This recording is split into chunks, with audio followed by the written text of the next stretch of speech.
trying to sabotage the vlog. Is that how you feel about it?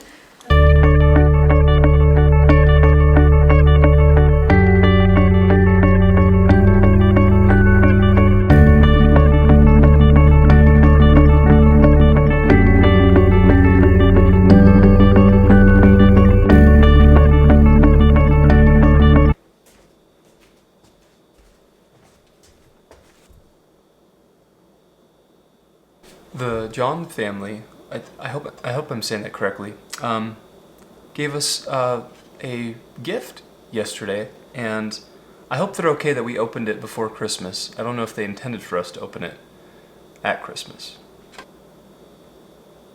As you can see, they were already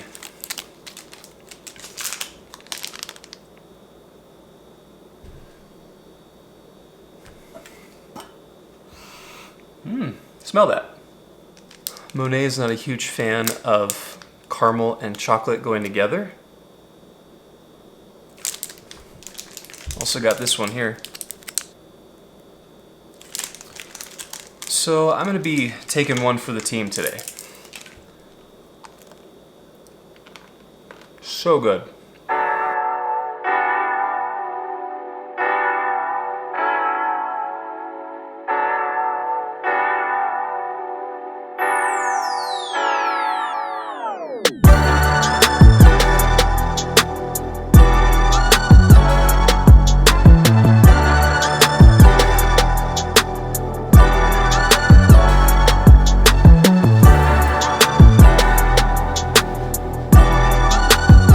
It's really hard because Subway's right next to one of the best Mexican restaurants in town, but I gotta stick to my guns.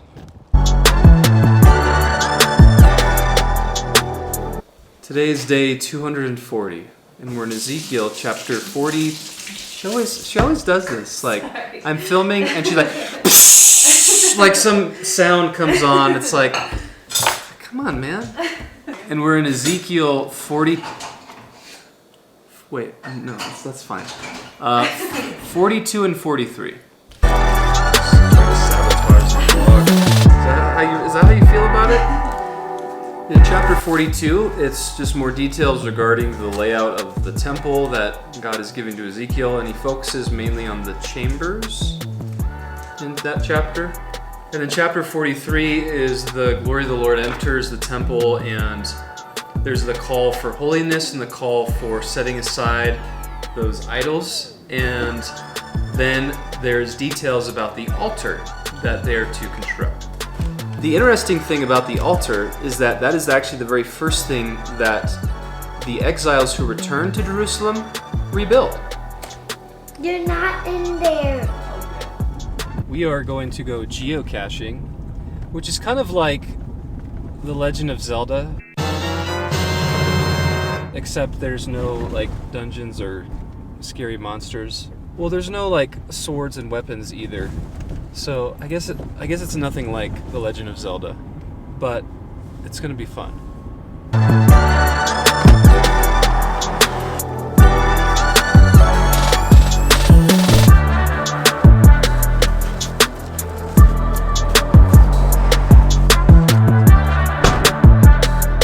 So I'm gonna pull up my geocaching app and we're gonna look in the area. There are 2 geocaches right around here that I know of that we're going to try and find.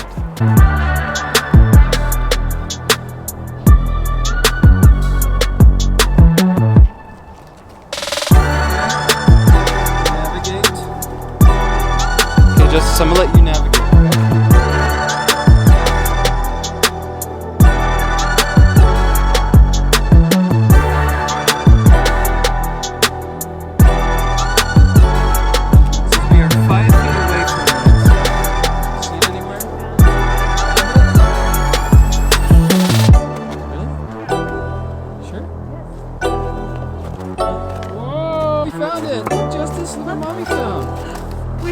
Found the geocache!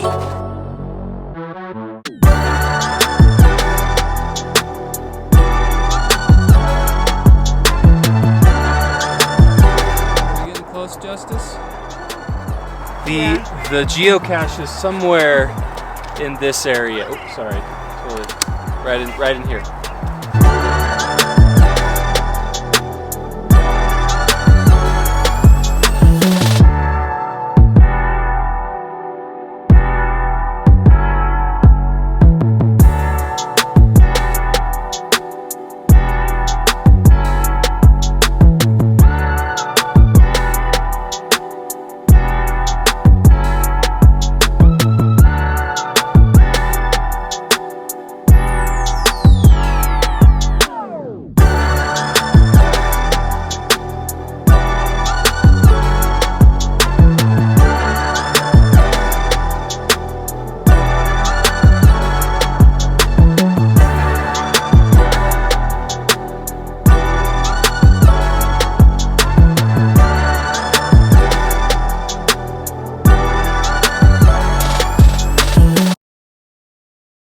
In referencing back to our passage for today, I just kept asking myself this question. Why did God give Ezekiel instruction about the temple and the altar and all of these things before anything else? God is communicating a certain priority to his people. And that priority is that God, more than anything for his people, he wants to remind them of the priority of his presence. That the presence of God is more important than anything, that it would be better for the people to not have houses to dwell in, but to be near the presence of God, than to have the nicest and most luxurious places to live, but be distant from the Lord. Not that the temple was the thing that limited God in terms of his presence, but it very much represented it. And I think for us today, if there's any takeaway from these two chapters, we see the priority of the presence of God, and just the encouragement for us to live a life that constantly engages that presence and that intimacy with the Lord.